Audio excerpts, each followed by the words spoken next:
రాష్ట్ర ప్రభుత్వం ప్రతిష్టాత్మకంగా నిర్మిస్తున్న యంగ్ ఇండియా సమీకృత గురుకులాలు ప్రపంచానికే ఆదర్శంగా నిలుస్తాయని ఉప ముఖ్యమంత్రి బట్టి విక్రమార్క అన్నారు. ఒక్కో నియోజకవర్గంలో 200 కోట్లతో నిర్మిస్తున్నట్లు తెలిపారు.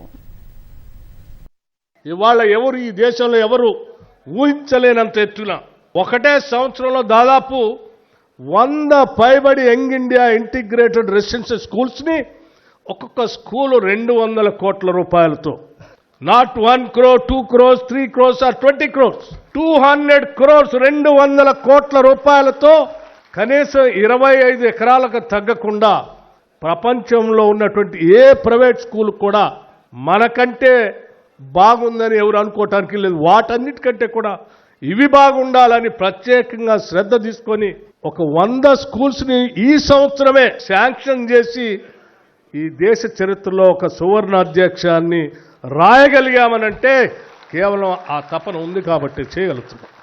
ఇది ఆషామాషి కార్యక్రమం కాదు. గతంలో స్కూల్ స్టార్ట్ చేస్తే బిల్డింగ్ ఉండదు.